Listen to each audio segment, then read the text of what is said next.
Salut les mecs. Alors aujourd'hui on va parler de Naruto, et tout particulièrement des 10 persos les plus forts de Naruto. Et oui, pour une fois je ne vais pas cracher ma haine sur ce manga, mais bon, je vais peut-être pas en dire du bien, mais je vais essayer d'être neutre en tout cas dans cette vidéo. Alors évidemment, comme vous le savez, ce manga ne manque pas de ninjas ultra puissants, chacun avec ses propres techniques, ses propres jutsu, ses moments héroïques, et voilà, on va dire, qui ont marqué un peu l'histoire de ce manga. Et que ce soit leur intelligence stratégique, leur puissance brute, ou même leur héritage légendaire, surtout leur héritage légendaire, on va pas se mentir. Hein.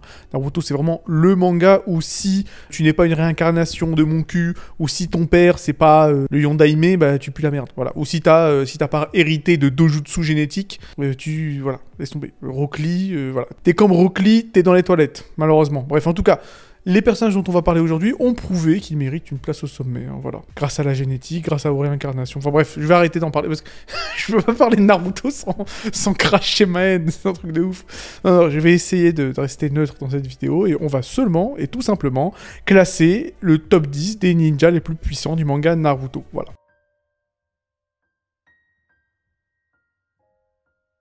Alors, enfin je dis top 10, ce sera plus top 9. Enfin bref, de toute façon, on verra ça. Bon déjà, on va commencer avec Hashirama Senju, classé en bon dernier de ce classement, donc le premier Hokage de Konoha, qui est réputé pour être l'un des shinobi les plus puissants de son époque. Donc évidemment, quand on pense à Hashirama Senju, on pense directement au Mokuton, bien entendu, qui lui permet de contrôler la végétation, le bois, enfin tout ça, bon bref, clairement. Il a également joué un rôle clé dans la fondation du village de Konoha, bah, c'est le fondateur j'ai envie de dire, et l'établissement de la paix entre les clans ninja. Bon déjà, il se battait contre Madara à l'époque de son vivant, donc déjà j'ai envie de dire voilà, t'as déjà ta carte de badass, et il dressait les bijoux limite à main nue quoi. Donc c'est quand même pas trop mal. Et en plus, il a son jutsu là du Bouddha aux 1000 mains là en mode Isaac Netero, avec effectivement donc une espèce de gigantesque statue en bois avec de multiples bras capables de déboîter absolument tout le monde. Bon, au niveau de ses feats, bon bah on a dit qu'effectivement il avait vaincu Madara Uchiwa, il a fondé le village de Konoha et il maîtrise le Mokuton. Donc bon, on va dire que le mec, il est pas trop mal. Bon, alors vous allez me dire pourquoi il est en dernier, bah parce qu'en fait, tous les mecs qui sont au-dessus de lui, c'est c'est tous des gars qui ont entre guillemets triché, c'est-à-dire que soit ils ont pris les cellules, les fameuses cellules d'Hashirama, soit ils ont fait des trucs bizarres, soit bon bref, ils ont eu des power-up un peu douteux. Donc bon, voilà. On va dire que Hashirama Senju, il y va seulement avec sa bite et son couteau et il arrive en dernier, c'est quand même pas mal. Bon ensuite, on a Obito Uchiwa. Et oui, dans sa forme Jubito par contre, hein, voilà. Jubito, donc c'est-à-dire Obito lorsqu'il devient l'hôte du Jubi, c'est-à-dire le Dikeux, et qui acquiert effectivement une puissance quasi divine, on va le dire, hein, en lui permettant d'utiliser des techniques d'échelle cataclysmique. Rien que ça. Ses capacités incluent l'utilisation du Kamui à un niveau absolument extrême, lui conférant une quasi-invulnérabilité et la capacité de manipuler l'espace-temps. Alors déjà, à partir de là, c'est quand même compliqué. Bon déjà, il est l'hôte du Jubi, il utilise peut-être la technique la plus shitax du manga, à savoir Kamui. D'ailleurs, on parlera de Kamui un peu plus tard dans le classement, ne vous inquiétez pas. Donc, qui lui permet effectivement de se téléporter à volonté dans une autre dimension. Et ça le rend en plus intangible. Donc, bon, à partir de là, c'est quand même complexe. C'est quand même assez complexe. Voilà. En plus, il y a l'invocation du Gudodama, donc des sphères noires utilisées pour attaquer et se défendre contre presque tout. Voilà, bref. Il utilise le Kamui à son niveau le plus extrême. Il a manipulé l'issue de la 4ème grande guerre ninja. Le gars, voilà, il fomente des guerres, il détruit des pays. Bon, à partir de ce moment-là, c'est quand même compliqué. Il a déboîté plusieurs Kage et plein de shinobi d'élite lors de la guerre. Voilà, n'en jetez plus. La coupe est pleine. Voilà. Jubito est extrêmement puissant.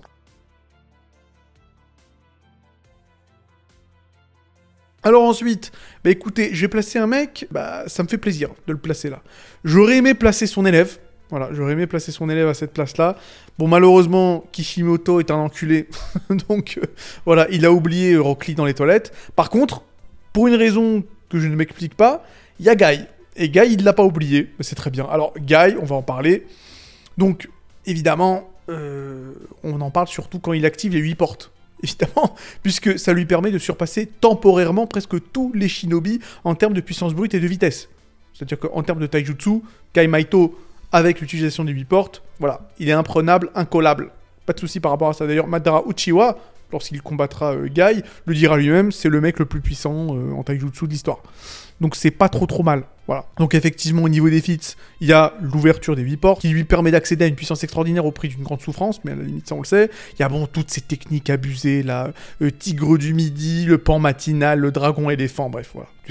mec qui casse des planètes avec ses pieds, donc ça sert à rien d'en parler davantage. Il a poussé Madara dans ses retranchements, alors qu'il est dans sa forme Jubi. Donc laisse tomber quoi. Jubidara, c'est comme ça qu'on l'appelle. Bref. En tout cas, le mec, il s'est fait kicker sa race par Guy, donc c'est pas trop mal. Et voilà quoi, tout simplement. Ça fait plaisir de voir Guy Maito aussi haut dans la liste. C'est pour moi. Pour moi, c'est du sucre. parce que Guy, voilà. Guy, j'ai envie de dire, c'est peut-être le seul personnage de ce manga de con qui porte les thèmes d'origine de Naruto, c'est-à-dire un mec qui est un raté, mais qui arrive à défoncer tout le monde et en tout cas à se hisser au plus haut niveau grâce à sa volonté et grâce à son travail acharné. Guy, c'est le seul mec qui incarne les thèmes de ce manga de con. Et donc voilà, ça me fait plaisir de le voir aussi haut, voilà, tout simplement.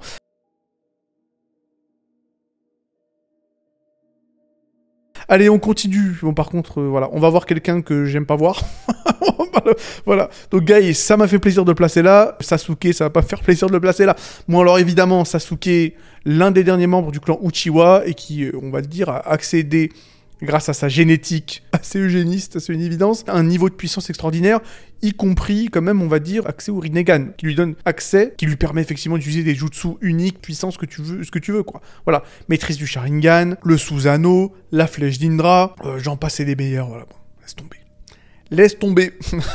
Laisse tomber. Et encore une fois, tout ça, c'est grâce au Kekkei Genkai, c'est-à-dire les jutsu issus de la génétique. Donc voilà. Dis merci à papa et à maman, fils de pute, là.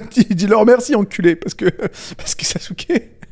Bref. Je m'étais dit que j'allais être gentil avec Naruto. Allez, je vais essayer de rester calme. Bon, alors... Évidemment, Sasuke est complètement pété, surtout lorsqu'il se met en mode six chemins, il me semble d'ailleurs, c'est comme ça qu'on l'appelle. Voilà. Il arrive avec Naruto à battre Kaguya Otsutsuki.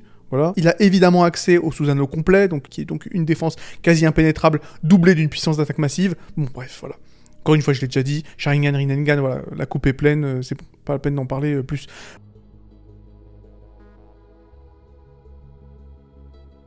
Bon allez, on va maintenant parler du protagoniste du manga, mon personnage préféré ever, évidemment, Naruto.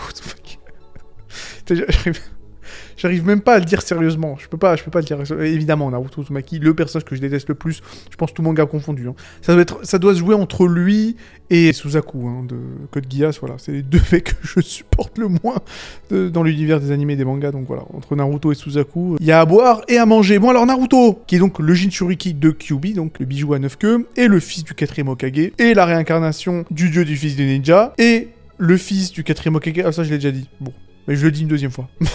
Je le dis deuxième fois parce que c'est abusé.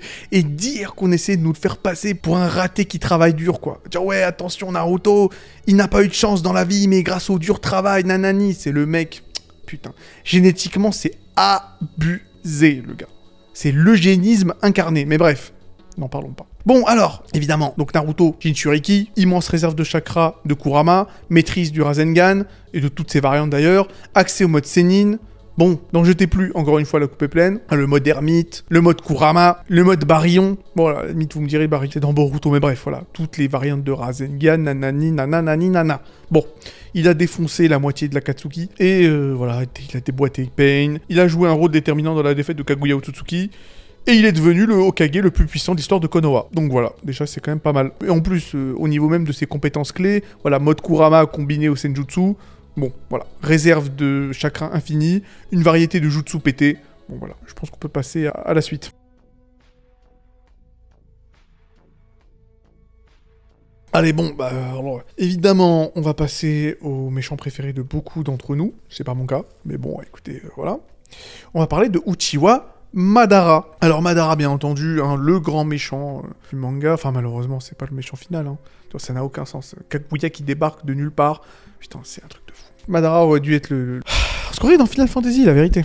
Madara aurait dû être le méchant, quoi. Bref. Donc Madara, considéré comme le ninja le plus puissant de son époque, rivalisant avec Hashirama, maîtrise du Sharingan, du Rinnegan, Susanoo, bon, voilà, quoi. Les techniques des six chemins, capacité de faire s'abattre d'énormes météorites les unes sur les autres, le contrôle des bijoux, voilà, il défonce l'armée des shinobi à lui tout seul, bon bref, voilà, quoi. Déboîte les 5 Kage tout seul, voilà, c'est bon.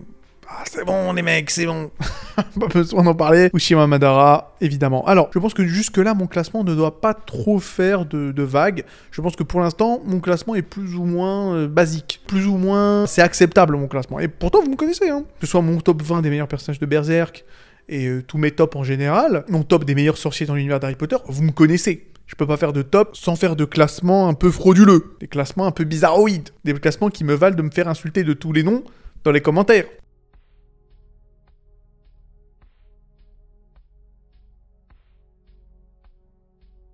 Eh bien écoutez, on y est. Numéro 3, Kakashi. Attaqué.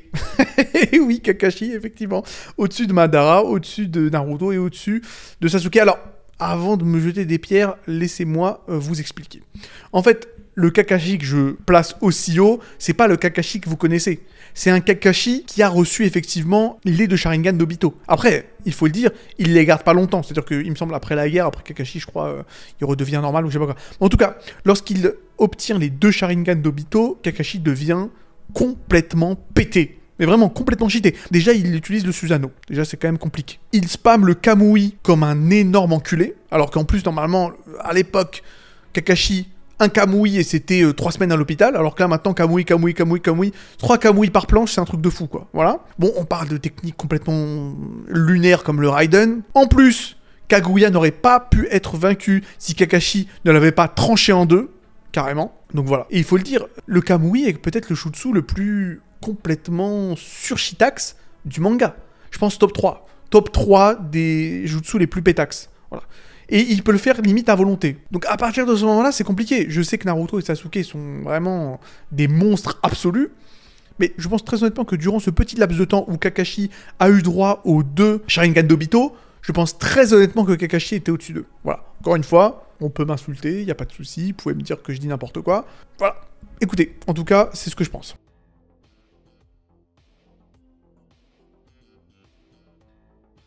Bon, maintenant, les 2 prochains, ça va être assez rapide parce qu'on s'en bat les couilles. Alors, donc, Kaguya Otsutsuki directement. Donc, Kaguya, l'ancêtre de tous les utilisateurs de chakra dans le monde de Naruto. Elle possède des pouvoirs qui dépassent presque tous les autres persos. Sa capacité à manipuler les dimensions et à utiliser le Byakugan et le Rinne Sharingan la rend presque toute puissante. Bref, voilà, manipulation dimensionnelle, je sais pas quoi, bref.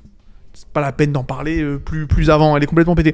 Mais à la limite, moi ce qui me frustre un peu avec Kaguya, c'est qu'en fait, j'en avais pas parlé de Kaguya lors de mon top 5 des pires défauts de Naruto. Alors que quand même, je veux dire, le fait qu'elle arrive sans être annoncée, sans aucun foreshadow, alors que Madara, quand il arrive, et qu'il prend la place de grand méchant de Naruto, bah, ça fait déjà depuis je sais pas combien de temps qu'on te parle de Madara. Le mec, il est foreshadowé, bon, il est fusil de Tchékové depuis pas mal de temps. Ça veut dire que quand il arrive, tu dis, ah ouais, Madara, on en avait parlé. Mais Kaguya, elle arrive à la fin. La meuf, c'est le boss final de Final Fantasy IX, quoi. Elle arrive de nulle part. Ouais, en fait, finalement, c'est moi le méchant. Mais c'est de la merde. Mais encore une fois, bref. Non, mais. Putain, Shippuden, mais quelle énorme merde. Bref, en tout cas, elle est surpuissante. À la limite, sur ça, il a pas de souci. Et si je devais classer les personnages selon leur qualité d'écriture, évidemment, elle sera pas classée 2e.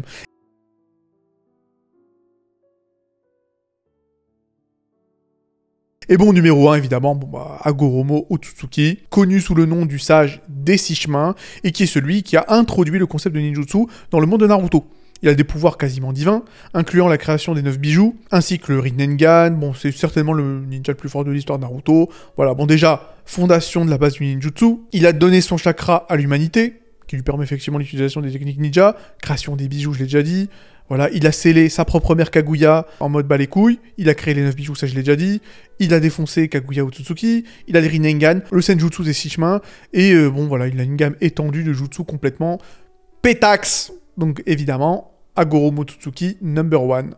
Voilà, bah écoutez, ça a été dur, mais bon, je pense que j'étais très bienveillant dans ce top, évidemment. Ça se voit que j'aime beaucoup Naruto, bref. Je vais m'arrêter là, parce que sinon je vais commencer à insulter les ancêtres de Kishimoto, donc je vais m'arrêter là. Bon. En espérant que la vidéo vous ait plu, abonnez-vous pour encourager la chaîne, mettez la cloche, likez la vidéo si elle vous a plu, jetez un petit coup d'œil à mon PDF si vous êtes intéressé par le fait de commencer YouTube ou d'améliorer votre chaîne YouTube. Prenez soin de vous, à la prochaine.